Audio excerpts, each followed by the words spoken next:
আজকের এই press briefing অনুষ্ঠানে উপস্থিত থাকার জন্য বিশেষ করে উপস্থিত আছেন আমাদের ফ্যাটক্যাবের সম্মানিত সাধারণ সম্পাদক,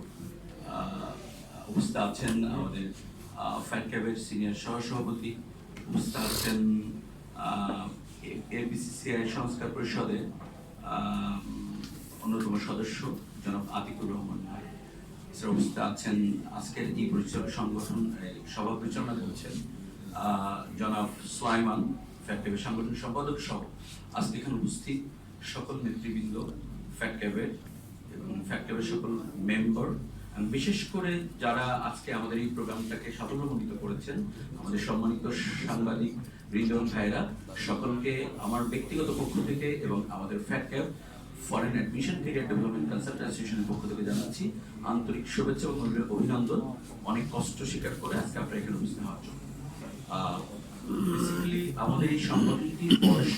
এখন পর্যন্ত আমরা 20 বছর অতিক্রান্ত করছি, কিন্তু এখনো পর্যন্ত অনেক ক্ষেত্রে গভর্নমেন্টের পক্ষ থেকে কমপ্লিট নীতিমালা আমরা পাইনি। তো আজকের আমাদের যে উপস্থিতির কারণে আমরা বৈদেশিক উচ্চশিক্ষা কর্মসংস্থান খাতের সুশাসন,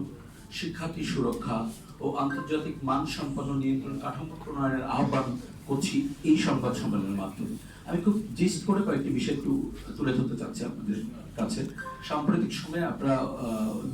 খেয়াল করেছেন বৈদেশিক উচ্চশিক্ষার সুযোগ প্রদানের নামে কিছু অনুমোদনহীন ও অসাধু শিক্ষা প্রতিষ্ঠান প্রতারণার মাধ্যমে, জালিয়াতের মাধ্যমে, কোমলমতি শিক্ষার্থীর কাছ থেকে ও অভিভাবকদের হয়রানির মাধ্যমে টাকা আত্মসাৎ করেছে, যেটার কারণে আমরা ফ্যাটক্যাব গভীরভাবে উদ্বেগ প্রকাশ করছি। এই ধরনের বিচ্ছিন্ন ঘটনা হলো গুরুতর অনিয়ম শুধু শিক্ষার্থী ও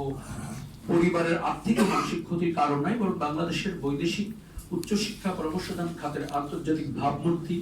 দেশের সুনাম, দীর্ঘদিন ধরে যে সততার সাথে আমরা এই বিজনেসটা করে যাচ্ছি এবং নৈতিকতা পেশাদারিত্ব বজায় রেখে যে ব্যবসা আমরা করে যাচ্ছি, সেই ব্যবসার বিশ্বাসযোগ্যতাকে প্রশ্নবিদ্ধ করেছে। ফ্যাটক্যাব দৃঢ়ভাবে বিশ্বাস করে যে বৈদেশিক উচ্চশিক্ষা পরামর্শদানের একটি গুরুত্বপূর্ণ জাতীয় সেবা খাত দেশের মানব সম্পদ উন্নয়ন, আন্তর্জাতিক শিক্ষা সহযোগিতা ও বৈশ্বিক প্রতিযোগিতায় দক্ষ জনশক্তি গড়ে তোলার ক্ষেত্রে এই খাতের ভূমিকা অত্যন্ত গুরুত্বপূর্ণ। ফলে এই খাতকে একটি আধুনিক, স্বচ্ছ, জবাবদিহিতামূলক ও আইনসম্মত নিয়ন্ত্রক কাঠামোর আওতায় আনা সময়ের অপরিহার্য। সো আজকের এই প্রেস ব্রিফিং এর মাধ্যমে আমরা সরকার প্রধানকে অনুরোধ করছি যাতে এই বিষয়টি উনি গুরুত্ব সহকারে নিয়ে একটি নীতিমালা আমাদের জন্য প্রণয়ন করে দেন, যাতে বাংলাদেশি এই কনসালটেন্সি সেবায় নিয়োজিত যে ফার্মগুলি আছে তারা যেমন উপকৃত হয়, একই সাথে বাংলাদেশি শিক্ষার্থী এবং অভিভাবকবৃন্দ উপকৃত হয়। আমরা আসলে আজকে